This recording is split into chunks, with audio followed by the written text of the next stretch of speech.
Hey, how you doing? Hey, what you doing? I be in the break room. I be in the break room. Bet I'm in the break room.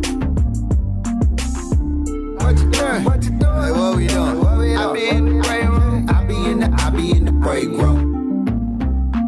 Big Bink's Break Room Podcast. All right, let's welcome him to the show. I've been talking about him long enough. Mr. Roland Martin, the legend. What's up, big bro? How we doing? We're doing good, man. Hey, first of all, okay, so both of us are fans of Unfiltered, but I thought it would be cool because me and you share something in common. I'm not sure if you know this, but when you told the story on the show, I don't know, one of the episodes of the podcast, you talked about how you work for Joyner and you knew Joyner was leaving. And you had to, well, you wanted to have something prepared for yourself, you know, Right. When Joyner left. Why don't you speak on that?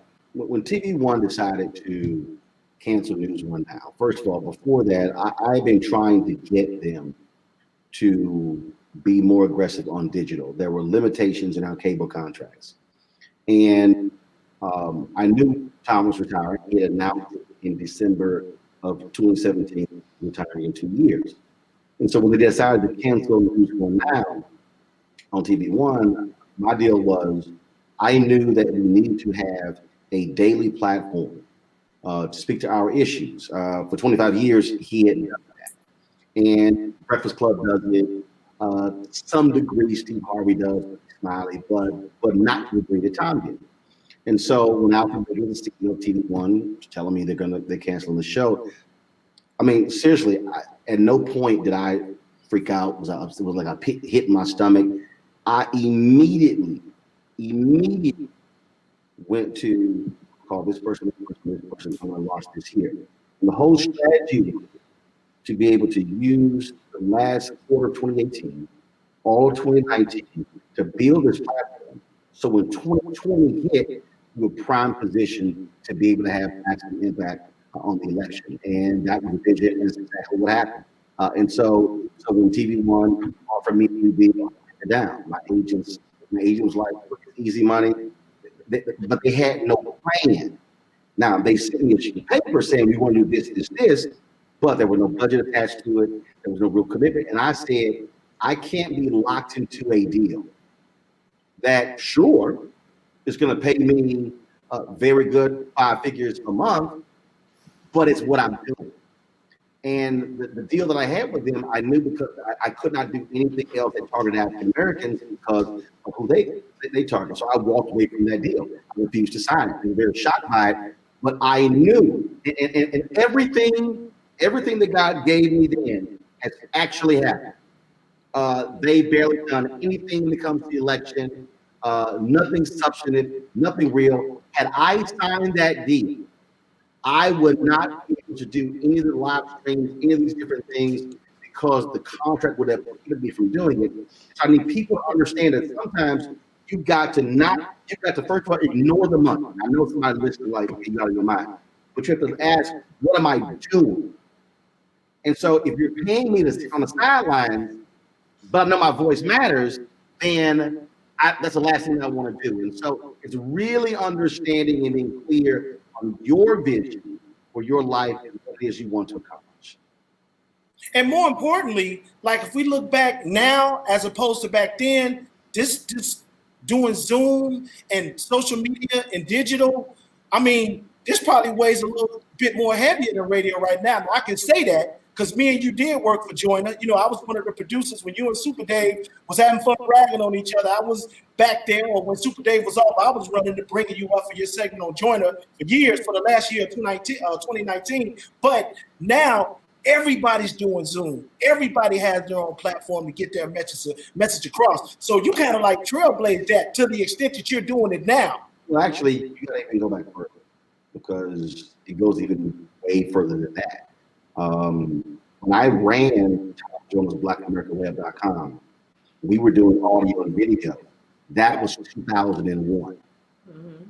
When I went to Chicago Defender, I launched the first Black News Source audio podcast in 2005. I launched the first Black News Source video podcast in 2006. So I've actually done multimedia, whatever you want to call it, my entire career. And so it was understanding where we were going.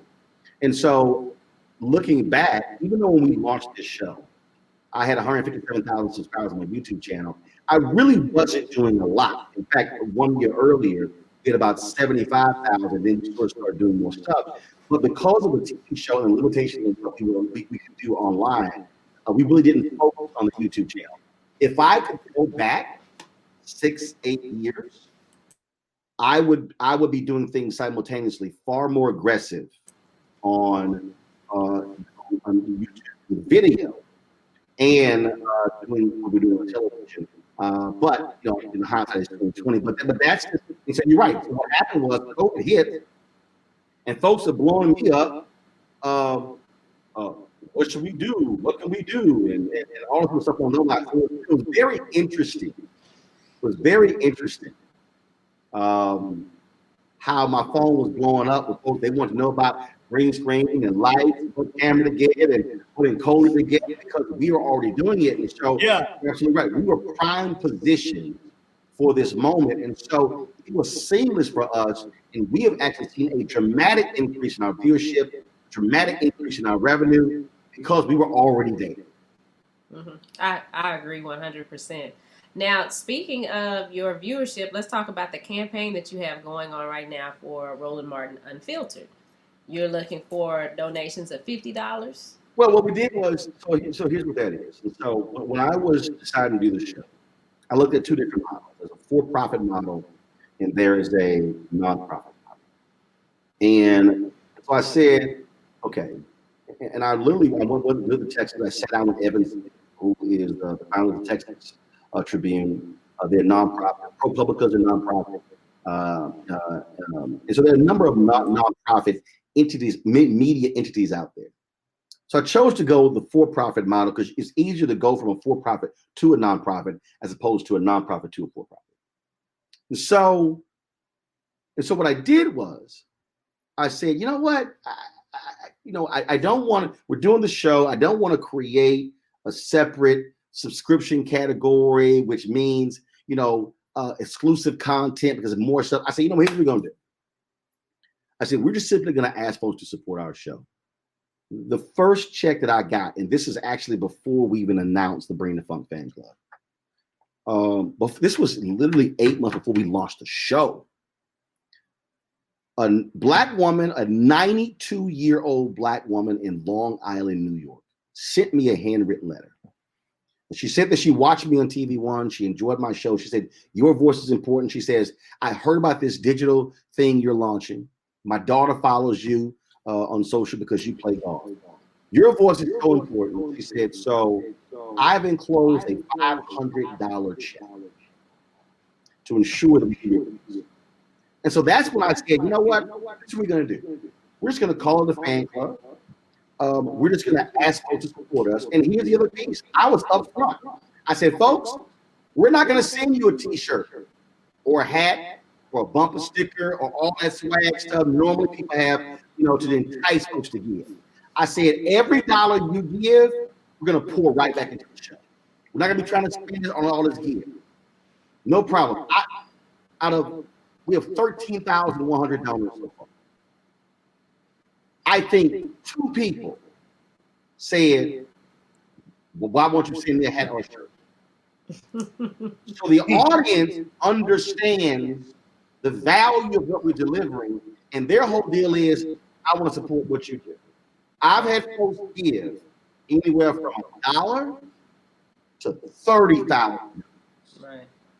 And that speaks to, again, our audience, what they care about, and it's been phenomenal because they realize we are doing something no one else is doing. Yes, there are a lot of people out there who are doing podcasts. There are people who are doing radio shows, but it goes beyond just a daily show. You got to remember, we're also streaming other content. We're streaming conferences, seminars. We're doing, and again, you think talking about before COVID, we did it beforehand. A Saturday, I'm going to be in Florida, Florida Rights Restoration Coalition.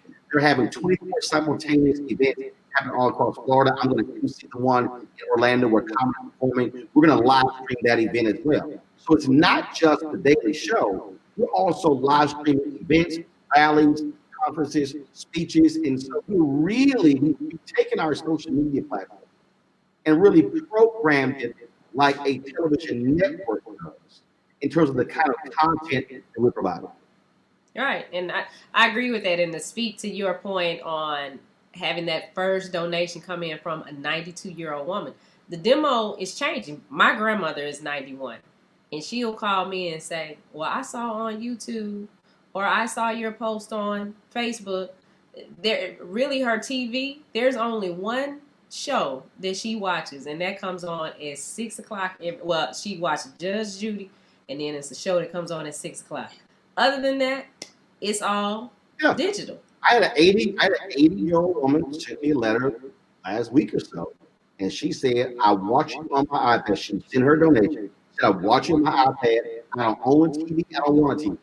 And so we have to understand. And so what has happened is you've had people who kind of call up and, ooh, it's television. No, reality is this. There are people who watch me on this, cast it to their TV.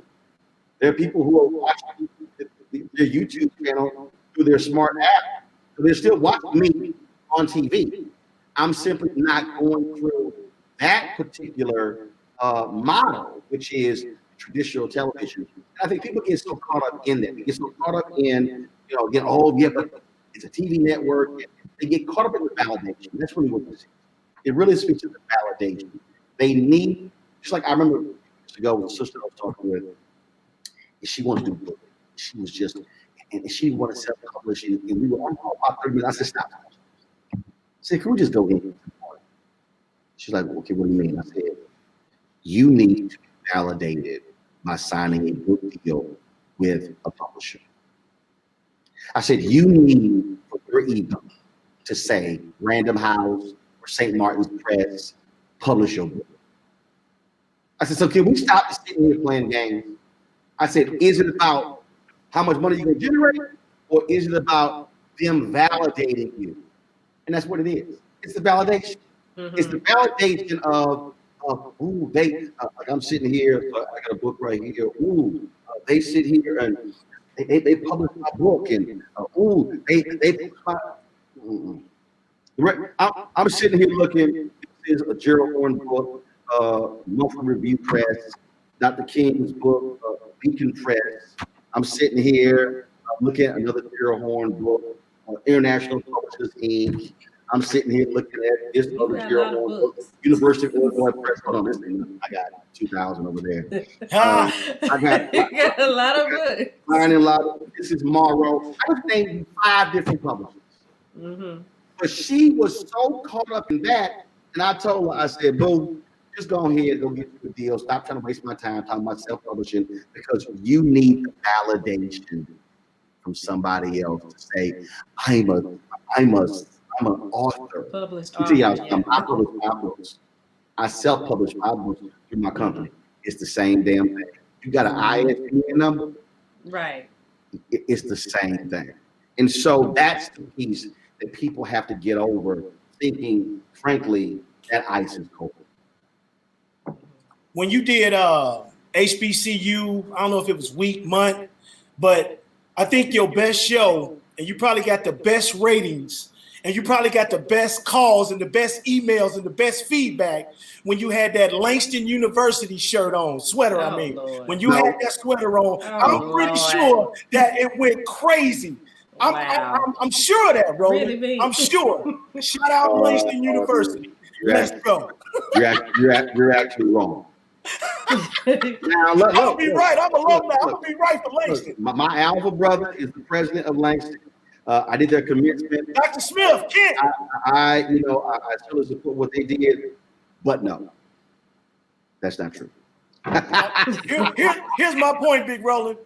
The fact that you even did that to shed light on universities like Langston. Let me explain that. So I started an initiative with called HBCU Giving Day. That is, we highlight a particular HBCU every day to encourage folks to give. Yeah. I've spoken at probably 50 or 60 HBCUs. I've done 18, I've done 19 commencements, 18, 17 HBCUs. And so what I would do is one day a week, I would wear paraphernalia of HBCU that I've spoken at. Now, I have other HBCUs that have, oh, we want to see you something. I'm like, but I've never been to a university.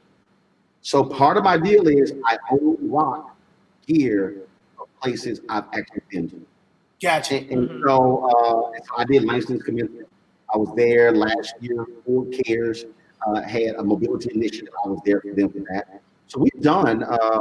That's why. So when you see me, where I like. So I did an event on Morehouse campus, but I've never spoken to students at Morehouse. But that's fine. That's some band gave me some stuff. So I've done that, and so that's why when you see me, anytime you see me wearing HBCU gear on my show, it's because I have spoken at that particular university.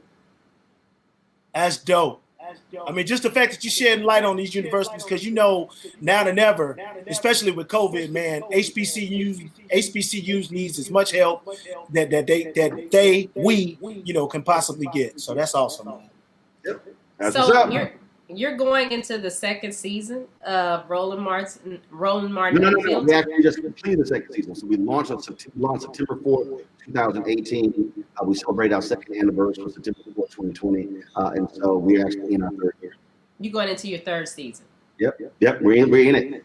Okay. Yep. So we saw the Ice Cube interview. What other interviews can we look forward to see in this season? In 3 minutes, I'm interviewing Beto O'Rourke, talking about voting in Texas. We're going to be doing, we've got folks coming up, hopefully Joe Biden, Kamala Harris on the show as well.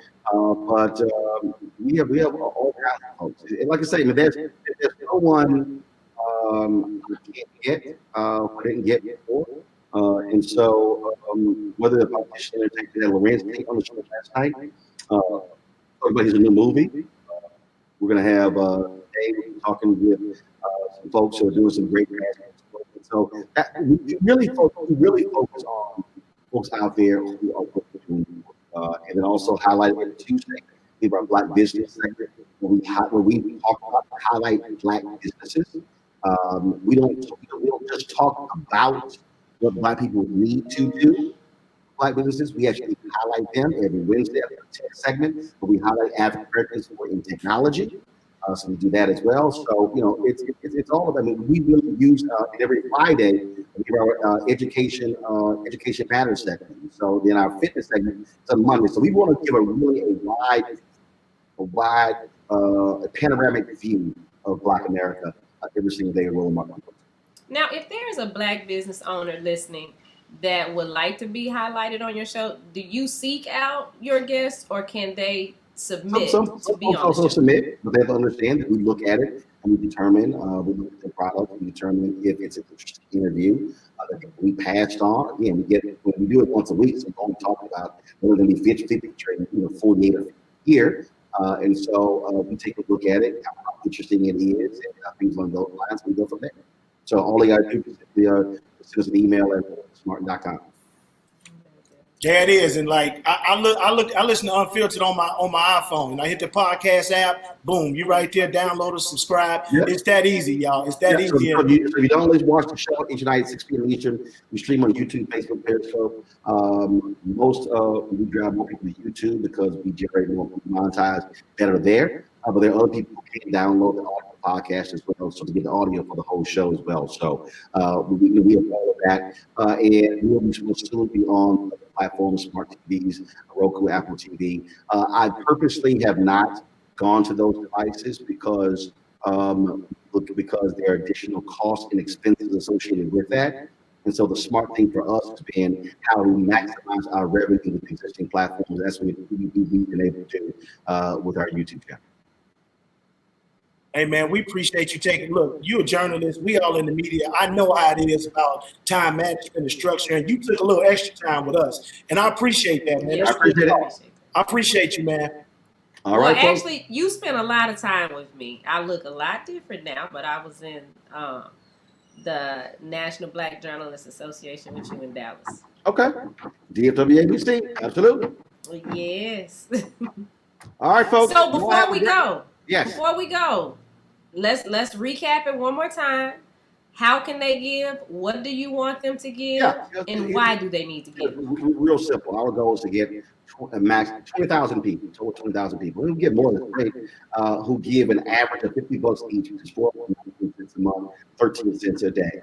Again, the people who give less, more is really up to them. They can give you a cash out, $ Unfiltered, paypal.me/RM Unfiltered is all right there.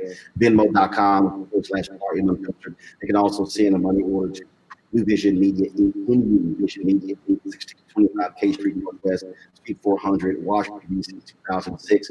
And again, it's really support what we do. Every dollar people give goes to support the show when it comes to staff, when it comes to equipment, when it comes to travel, when it comes to us producing this show on a nightly basis. All right, Roland, man. We appreciate your time, man. I appreciate it. All right. All right, y'all take care. Bye-bye.